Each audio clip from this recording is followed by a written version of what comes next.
bumalik siya ng maaga sa bahay, mabagal ang mga hakbang. Naramdaman ang tensyon sa tahimik na mansyon, na hindi kayang palambutin ng anumang yaman ngayong gabi. Ang katulong ay sinalubong siya, matatag ang tingin. At bumulong lamang ng dalawang salita na nagpatigil ng hangin sa paligid nila, manahimik ka. Bago tayo magsimula, ipaalam mo sa comments kung anong oras na at taga saan ka nanonood. Simulan na natin. Nanginginig ang mga kamay niya, pero matatag pa rin ang boses. Parang may binabantayang katotohanan na mas mabigat kaysa sa anumang lihim sa bahay na to. Tumingin siya sa likod niya, patungo sa sala kung saan. Malambot ang ilaw, pero may mali sa katahimikan, masakit na mali. Hindi ito takot sa eskandalo o pera. Ito'y takot sa pagkasira ng isang marupok na sandali na maaaring maghilom o magwasak ng buhay. Ang bilyonaryo na kumokontrol sa mga imperyo ay tumigil, natutunan na. Minsan ang kapangyarihan ay nangangahulugang makinig ng walang salita. Mula sa koridor ay may mahinang tunog, hindi panganib, hindi galit. Kundi isang tahimik na pakikibaka na nababalot ng dignidad at nakatagong sakit. Mga alaala ng nakaraang pagkakamali ay pumipisil sa dibdib niya. Pinaaalala kung paano lumaki ang distansya, kung saan dating bukas ang pag-ibig. Dahan-dahang lumayo ang katulong, hindi humaharang. Tanging ginagabayan siya patungo sa pasensya. Parang tagapag-ingat ng marupok na katotohanan, na-realize niya na ang katahimikang ito ay hindi pagsunod, ito'y proteksyon para sa isang taong mas mahalaga ang dignidad kaysa sa pride. Nang gabing iyon, ang pinakamayamang lalaki sa lungsod ay naharap sa pagsubok na hindi kayang lutasin ng anumang kayamanan. Isang sandali na nangangailangan muna ng kababaang loob. Sinundan niya ng tahimik, mabigat ang bawat hakbang. Parang dala ng sahig ang mga alinggaw-ngao ng mga desisyong ayaw niyang harapin noon ng may tapang. Ang katulong ay naglakad ng maingat sa unahan, hindi na bilang alipin ngayon, kundi bilang tagapagtanggol ng marupok na katotohanan mula sa malupit na hatol. Malapit sa pinto ng sala, tumigil siya, ang mga mata ay humihingi ng pasensya.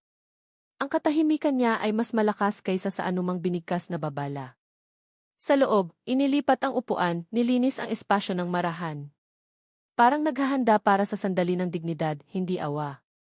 Napansin niya muna ang maliliit na detalye, isang nakatiklop na kumot, tubig na inilagay malapit, mga senyales ng tahimik na pag-aalaga ng walang drama. Hindi ito gulo o eskandalo. Ito'y responsibilidad na dahan-dahang lumalabas. Humihingi ng respeto kaysa reaksyon o galit. Naramdaman ng bilyonaryo ang isang bagay na hindi pamilyar, hindi kontrol, kundi malalim na pagkabalisa na hugis ng nakaraang kawalan. Naalala niya ang mga pangakong ipinagpaliban dahil sa meeting, mga tawag na hindi sinagot, mga sandaling nawala habang hinahabol ang mga tagumpay na pakiramdam ay walang laman. Ngayon bumalik ang mahinang boses ng katulong, paalala na ang ilang katotohanan ay nangangailangan ng kalmadong puso bago ligtas na makita. Na-realize niya na ang sandaling ito ay hindi tungkol sa yaman o katayuan, ito'y tungkol sa presensya, isang bagay na nabigo niyang ibigay noon. Mula sa loob ng kwarto ay may marupok na tunog ng pagsisikap, parang may tahimik na lumalaban para manatiling matatag ng walang pansin. Sa pintuan, naintindihan niya na ang katahimikan ay hindi lihim, ito'y respeto sa pakikibaka na kailangan niyang harapin ng may kababaang loob.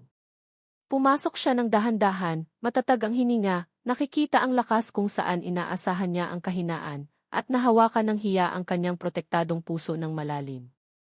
Isang batang lalaki ang nakaupo ng tuwid na may pagsisikap, maputla ang mukha pero kalmado, tumatanggi sa tulong maliban kung inaalok ng may tahimik na respeto lamang. Sa tabi niya ay mga medical files na maingat na inayos, ebidensya ng mga laban na nilaban ng walang ingay, reklamo, o pampublikong drama. Ang katulong ay nakatayo malapit sa pinto, matyaga, siguradong walang awa ang papasok sa kwarto, dignidad at pasensyang pag-unawa lamang. Naramdaman niya ang bigat ng mga taong nawala. Mga sandali kung saan ang presensya sana ay nagaan ang mga pasanin na hindi kayang alisin ng pera. Ang mga mata ng bata ay saglit na nagtagpo sa kanya, hindi akusasyon, hindi pakiusap, matatag lamang, parang humihingi ng katapatan kaysa aliw. Sa tingin na yon nakita niya ang bunga ng distansya, mga desisyong hugis ng ambisyon at pag-ibig na ipinagpaliban hanggang halos mawala na. Walang dramatikong salita, tahimik na paghinga lamang, isang pagkaunawa na ang katotohanan ay dumating na sa kwarto ngayong gabi. Lumapit siya ng maingat, iginagalang ang espasyo, naiintindihan na ang tiwala ay kailangang bumalik ng dahan-dahan pagkatapos ng mahabang kawalan. Inabot ng katulong ang report ng tahimik, malinaw ang detalye, simple ang mensahe, mas mahalaga ang presensya kaysa sa pagiging perpekto. Na-realize niya na ang katahimikan ay nagprotekta hindi sa lihim, kundi sa marupok na pagkakataon na muling buuin ang nasira ng pagpapabaya. Nakatayo roon, tinanggap niya na ang pagtubos ay nagsisimula hindi sa kapangyarihan, kundi sa responsibilidad na isinasabuhay sa maliliit, tapat na aksyon. Binasa niya ang report ng dahan-dahan, bawat linya ay nagpapakita ng mga taon ng pakikibaka na dinala ng tahimik na walang hinintay na simpatya o pagkilala. Ang mga medikal na termino ay naglalarawan ng katatagan, hindi kahinaan, nagpapakita ng lakas na hugis ng pasensya, disiplina, at araw-araw na tahimik na pagtitiis. Inayos ng bata ang postura niya ng maingat, pinatunayan na ang determinasyon ay maaaring umiral kahit ang katawan ay nangangailangan ng patuloy na pagsisikap.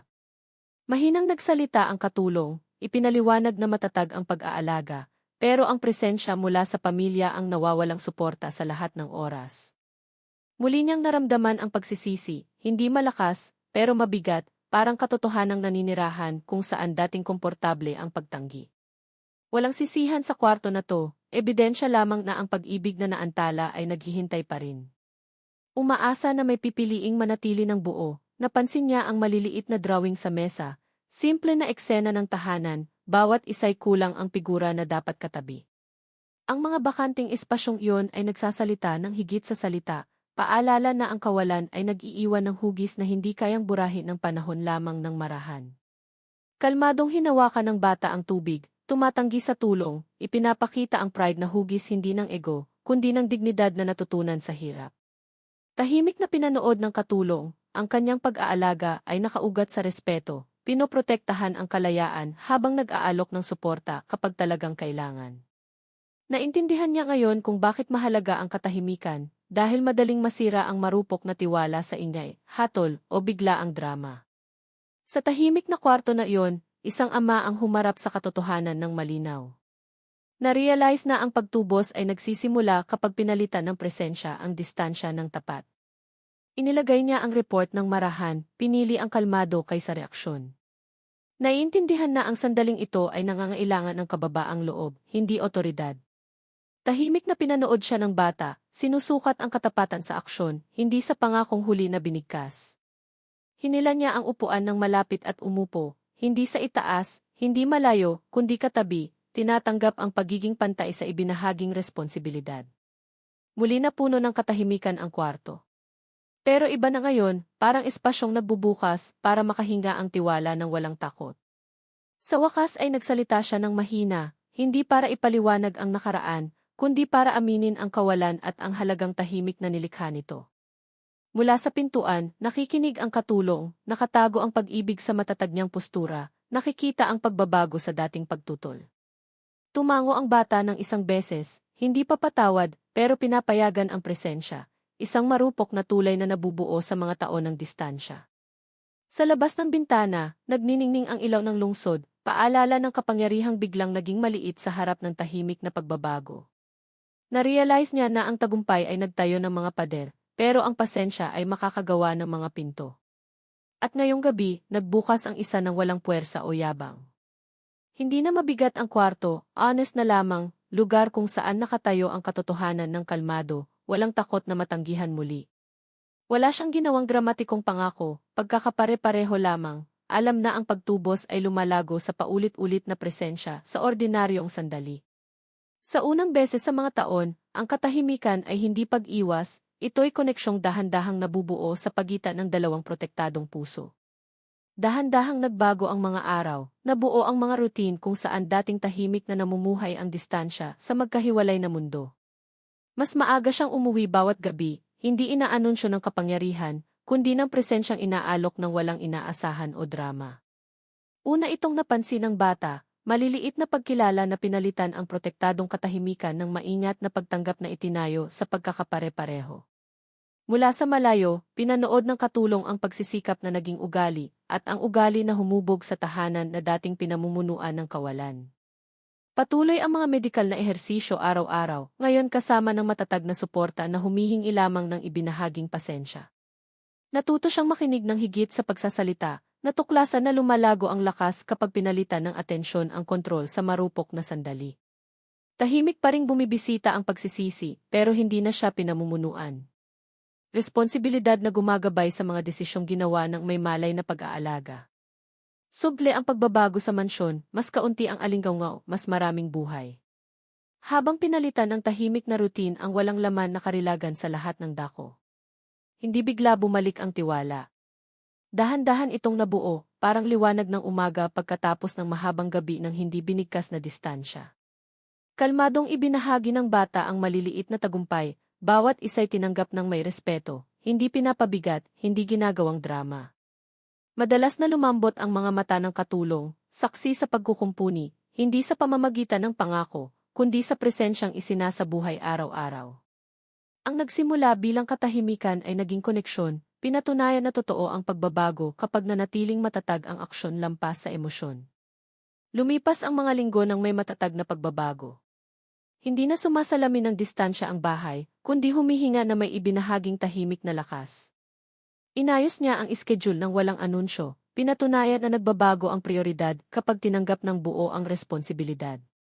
Dahan-dahan pa rin ang progreso ng bata, pero lumalago ang kumpiyansa, kung saan dating nagbabantay ang pag-aalinlangan sa bawat simpleng galaw. Patuloy ang maingat na pag-aalaga ng katulong, hindi na pinoprotektahan ang katotohanan, kundi saksi sa pagkukumpuni na hugis ng pare-parehong presensya. Simple at totoo ang usapan, walang malalaking talumpati, itinayo sa pakikinig at mutual na respeto. Araw-araw natuto siya ng pasensya sa maliliit na routine, naiintindihan na bumabalik ang tiwala sa pag-ulit, hindi sa dramatikong emosyonal na display. Tahimik pa ring nananatili ang nakaraang pagkakamali, pero ngayon ay gabay na, paalala na humuhubog ng mas matalinong desisyon ng walang yabang. Mas mainit ang mansyon bawat gabi, ang mga ilaw ay hindi na simbolo ng yaman, kundi senyales ng buhay na sinasabuhay ng tapat ng sama-sama. Nagsimulang magbahagi ng malaya ang bata ng mga iniisip, hindi naghahanap ng pag-apruba, koneksyon lamang na dahan-dahang na ibalik ng presensya. Mas madalas na lumayo ang katulong, nakikita ang kanyang tahimik na proteksyon na pinalitan ng pamilyang natututong tumayo muli ng sama-sama.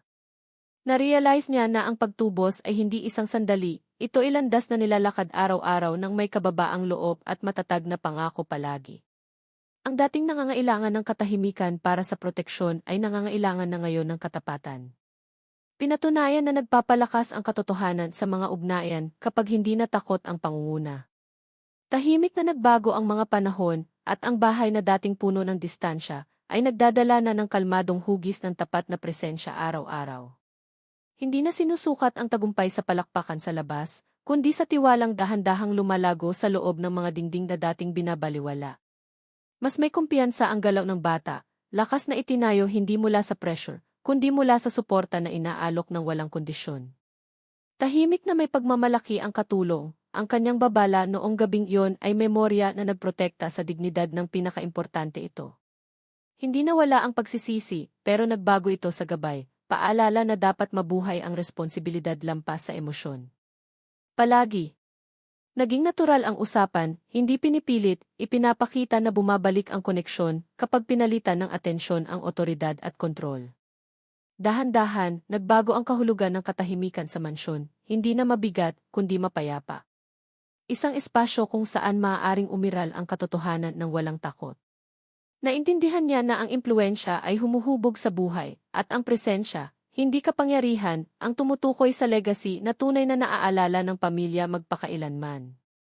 Naging mga tagumpay na ibinahagi ng walang display ang maliliit na sandali. Pinatunayan na lumalakas ang pag-ibig kapag respeto ang pangunguna sa bawat aksyon. Ang nagsimula sa katahimikan ay nagtapos sa pag-unawa, ipinapakita na lumalago ang pagtubos kung saan patuloy ang kababaang loob at pag-aalaga. Hindi binura ng kanilang kwento ang nakaraan, pero binigyan nito ng direksyon ang hinaharap na hugis ng tapang at responsibilidad. Tapos na ang kwento rito, pero buhay pa rin ang misteryo. Like, subscribe, at bumalik para sa susunod na hindi malilimutang paglalakbay.